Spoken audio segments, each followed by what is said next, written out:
The UK's vote to leave the EU in the referendum of 2016 was the result of a constellation of unique factors that came together on one day that saw more British people vote than in any previous election. Many people were surprised by the result, but that's because solely focusing on the campaign cannot explain why 17.4 million people wanted to leave the EU. A look back at the history of Britain's relationship with Europe, then linking that to the campaign, is much more instructive. The UK's absence at the creation of the European Community in the 1950s, the economic and political contortions required to enter in 1973 on non-negotiable terms, and the lack of explanation of the benefits to the British people of the integration that followed, all led to Brexit.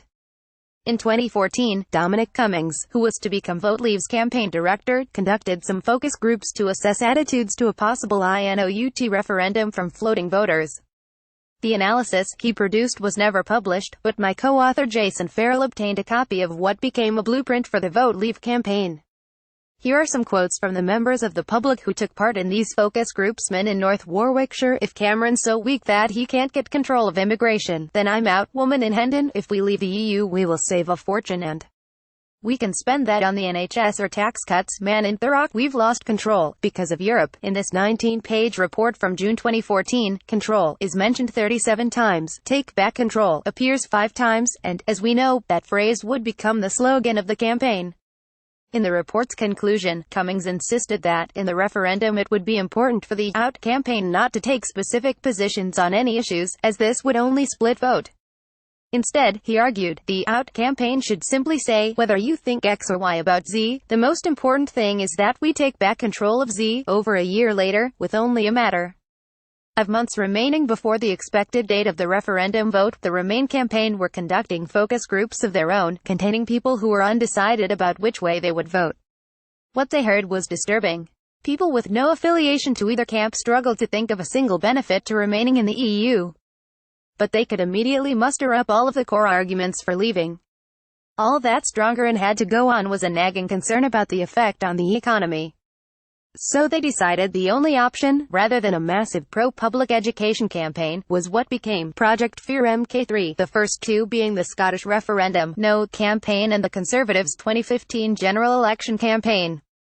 Remain had to concede there wasn't time to change entrenched downbeat perceptions about the EU. The key difference between the two campaigns was that Vote Leave slogans weren't made up by politicians or advertising gurus, they came out of the mouths of people. The slogans were tested on focus groups, yes, but also derived from them.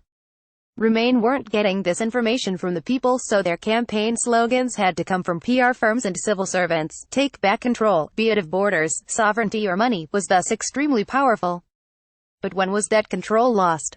Perhaps it was in 1950, when Britain refused to join negotiations to create the European Coal and Steel Community.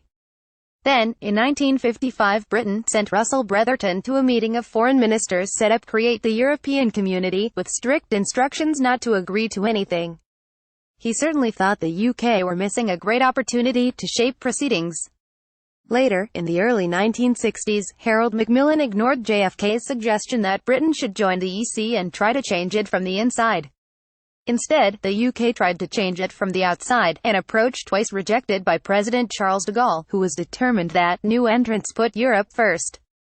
Then, when Britain joined in 1973, without a referendum, it had to contort itself economically and politically to swallow all of the arrangements made between the original 6 members cap, CFP, budget, preeminence of the ECJ.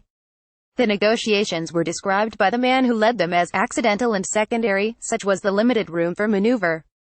In the referendum of 1975, the Yes campaign had 10 times the money and all of the newspaper support. There was no mention of political and monetary union, and the only mention of sovereignty was to note that Britain had a national veto over any laws and regulations it didn't like. Many people voted yes in 1975, then leave in 2016, claiming they had been deceived when we joined and now wanted to correct their mistake. What happened in the next 42 years was that the European Community integrated into the ever-closer union, hoped for in the 1957 Treaty of Rome. During that time, not a single senior political leader explained to, or tried to persuade, the British people that this integration was in their interests. Not even Tony Blair, the most Europhile PM since Heath, was prepared to level with his electorate on Europe, nor seek any kind of mandate for the massive influx of immigration of Eastern Europeans in 2004. This may have had benefits for the UK as a whole, but it also had localized impacts on wages and access to public services that were not planned for, or mitigated, by the government that had allowed it to happen.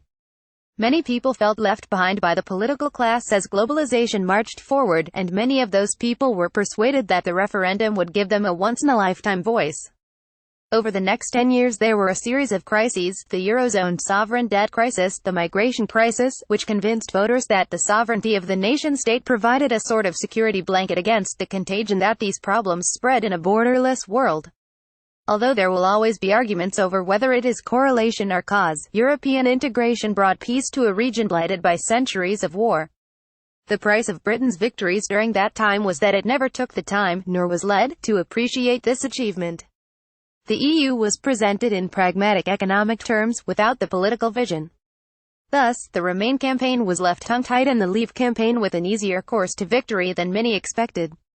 Furthermore, the Remain campaign itself was led by the incumbent Prime Minister, who had a long record of Euroscepticism, and the Chancellor, not able to rely on an enthusiastic opposition leader and not able to hide behind a popular figure able to unite different groups of voters. This offered an unexpected chance to also make it a referendum on how the country was being run. David Cameron didn't realize it at the time, but history had pointed a gun at his head. The bullets were live, and all he had to do for Britain to vote to leave was pull the trigger. By Paul Goldsmith, politics and economics teacher at Latimer Upper School in London.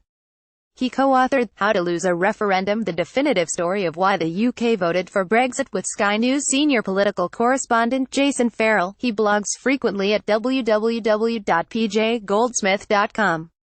Disclaimer: the views expressed in this analysis post are those of the authors and not necessarily those of the UK and a Changing Europe initiative. View all analyses.